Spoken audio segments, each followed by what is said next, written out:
नमस्कार मित्रों, आज हम बात करेंगे गणेश जी की शादी के बारे में, गणेश जी की पत्नियों के बारे में। अभी तक हमारे पिछले वीडियो में आप लोगों ने जाना कि गणेश जी का मुख हाथी का क्यों लगाया गया था। यदि आप लोगों ने नहीं देखी है तो आपको जल्दी से थोड़ा सा बता देता हूँ। गणेश जी का मुख हाथी का जन्म से नहीं था। शंकर जी द्वारा उनको हाथी का मुख लगाया गया। सामान्य मुख और हाथी के मुख में जो अंतर होता है वह आप समझ लीजिए कि सामान्य मुख में आँखें, कान, नाक और मुंह होते हैं। मुंह का प्रथम काम भोजन करना और उसके बाद सबसे महत्वपूर्ण काम जो है वो है बोलना। और हाथी के मुख में आँखें होती हैं, कान होता है, नाक बहुत लंबी होती है जिसको सूंड बोलते हैं, और मुख होता है लेकिन वह मुख बोल नहीं सकता हम लोगों की तरह। उसकी आवाज़ को चिंगाड़ना कहते हैं, भाषा नहीं कहते हैं। तो हाथी का मुख लगाने के बाद गणेश जी में एक विशेष योग्यता उत्पन्न हुई कि जो काम वह मुख से बोलकर पहले कर लिया करते थे, अब वह वही काम अपनी सूंड रूपी हाथ से करते हैं। सूंड भी उनका तीसरा हाथ ही है जिससे वह वो काम करते हैं जो काम मुख से बोलकर किया जाता है, लेकिन वो काम हाथ से करते हैं। अब हाथ से कैसे किया जाता है कि जो चीज़ बोलकर किसी को बतानी है वह चीज़ लिखकर बता दी जाए। गणेश जी का मुख जब हाथी का हो गया तब लिपि व्यवस्था शुरू हुई, लेखन व्यवस्था शुरू हुई। पहले केवल बोलना और सुनना था, उसके बाद सृष्टि में एक नई चेतना जागृत हुई जिसमें लिखना और पढ़ना प्रारंभ हुआ। यदि गणेश जी के हाथी का मुख नहीं लगता तो हम लोग आज भी जंगलों में मनुष्यों की, जानवरों की तरह रहते होते। तो मनुष्य ही, लेकिन कुछ नया नहीं कर पाते, कुछ सीख नहीं पाते, कुछ प्रगति नहीं कर पाते।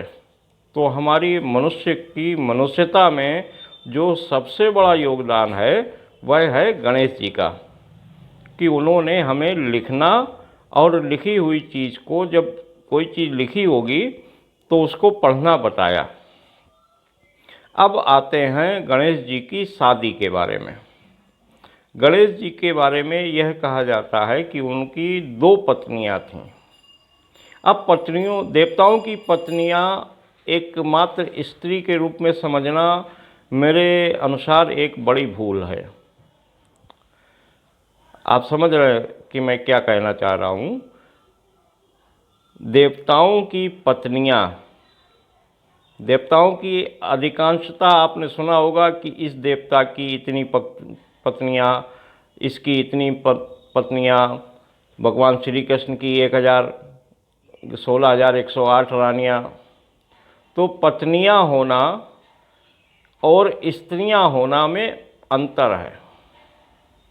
देवताओं की जितनी पत्नियां होती हैं, इस बात को आप लोग ध्यान से सुनिए, हम बड़ा धीरे धीरे बताते हैं इसीलिए कि आप लोगों को ये, चूँकि बिल्कुल नया विषय है, हम जो कुछ बता रहे हैं यह बिल्कुल नया विषय है, और इसको अगर हमने जल्दी जल्दी बता दिया तो कुछ भी समझ में नहीं आएगा।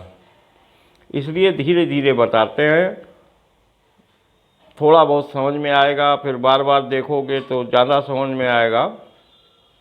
एक बार में तो समझ में आने से रहा, तो बार बार देखना पड़ेगा इसको। तो पत्नियों के बारे में बता रहा था। देवताओं की पत्नियों के बारे में यदि आपको समझना है तो सामान्य एक दृष्टिकोण बना लीजिए कि जिस देवता के जितने रूप होते हैं, देवता अपने आप में जिस देवता की पत्नी नहीं होती है वह आपको दिखाई नहीं पड़ सकता। जो अदृश्य होता है, जो देवता अदृश्य होता है उसकी पत्नी नहीं होती। जो दृश्य होता है, जिसको आप देख सकते हैं, या जिस देवता की पत्नी है उसको अगर ये आप चाहें तो देख सकते हैं, और उतने ही रूपों में वो आपको दिखाई पड़ेगी अलग अलग स्थितियों में जितनी उसकी पत्नियां हैं। अब इसके लिए एक उदाहरण आपको देता हूँ चंद्रमा का, जो सभी लोग देख सकते हैं, और चंद्रमा के बारे में लगभग सभी लोगों को पता भी है कि चंद्रमा की 27 पत्नियां हैं। अब आप यदि देखें पूरे महीने भर, एक महीने में चंद्रमा अपने 27 रूपों में दिखाई पड़ता है। चंद्रमा की 27 रूप हैं। एक दिन आपको जिस रूप में दिखाई पड़ेगा वो आपकी उसकी एक पत्नी है, दूसरे दिन जो दिखाई देगा वो उसकी दूसरी पत्नी है। और सूर्य की 2 पत्नियां हैं। सूर्य की 2 पत्नियां हैं, एक उषा और एक छाया। तो एक तो आपको प्रकाश पुंज के रूप में सूर्य दिखाई पड़ता है, और एक उसकी छाया के रूप में भी सूर्य दिखाई पड़ता है।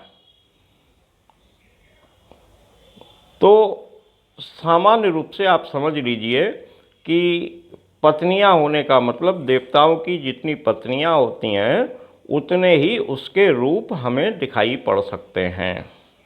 अलग अलग स्थितियों में, अलग अलग स्थानों पर उनके जो रूप दिखाई पड़ते हैं वह उनकी पत्नियों की संख्या पर निर्भर होता है।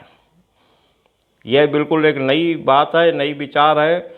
आप कहीं और पढ़ नहीं सकते इस बात को कि इस तरह से किसी ने बताया हो सकता है आप मुझसे सहमत ना हो, लेकिन कोई बात नहीं, आज नहीं सहमत होंगे तो अगले 10-12 वर्षों के बाद होंगे।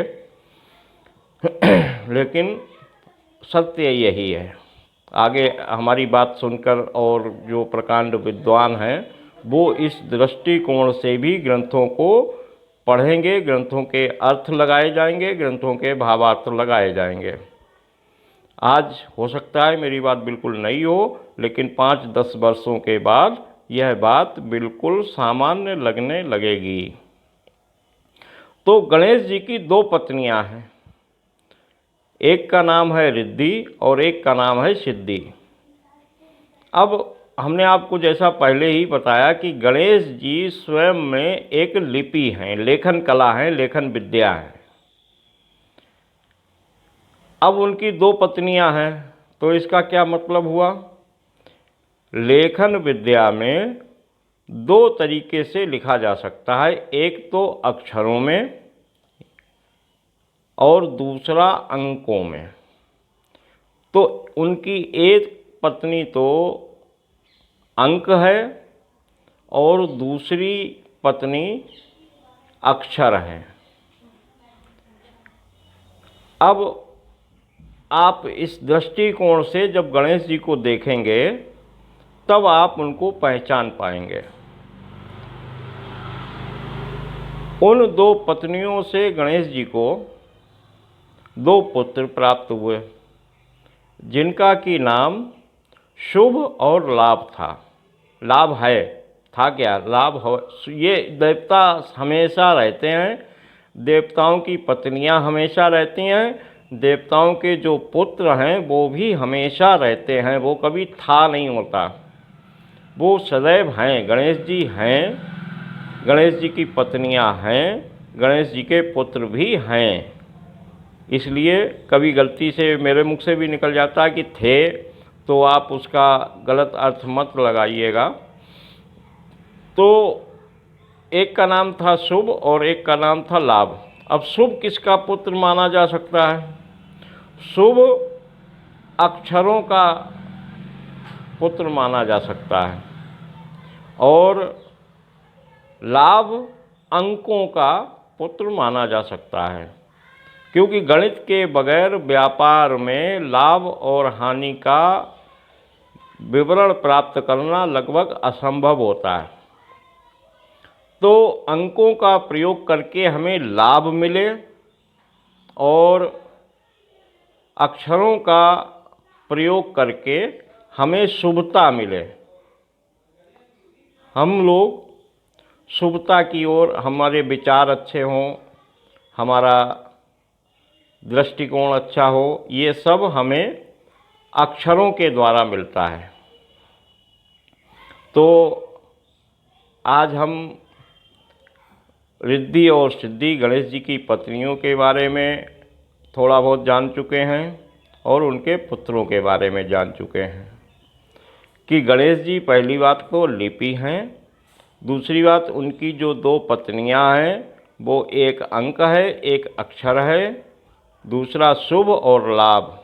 शुभ जो है वो अक्षरों की पुत्र है और लाभ अंकों का पुत्र है। अभी अगले अंक में, अगले भाग में या अगली बार जब वीडियो बनाऊंगा तब आपको दीपावली पर जो गणेश जी के पूजन का सामान्य रूप से सबसे बड़ा पर्व होता है और जो व्यापारियों के लिए सबसे बड़ा पर्व होता है। व्यापारी यदि गणेश पूजा ना करें, लक्ष्मी पूजा ना करें तो शायद व्यापार करना असंभव हो जाता है। इसलिए इसको व्यापारियों यानी कि वैश्य वर्ण का पर्व भी कहा जाता है। हालांकि पर्व सनातनी है, सनातन पर्व सभी वर्णों के लिए होते हैं, लेकिन जिस वर्ण को विशेषता या मुख्यता या उसका सबसे ज़्यादा महत्व होता है उसके लिए कह दिया जाता है। तो अगले भाग में हम आपको बताएंगे कि क्यों की जाती गणेश और लक्ष्मी की पूजा। तो तब तक के लिए आप सब्सक्राइब कर लीजिए और लाइक कर दीजिए। बहुत बहुत धन्यवाद आपका समय लेने के लिए कि आपने इतने धैर्यपूर्वक हमारी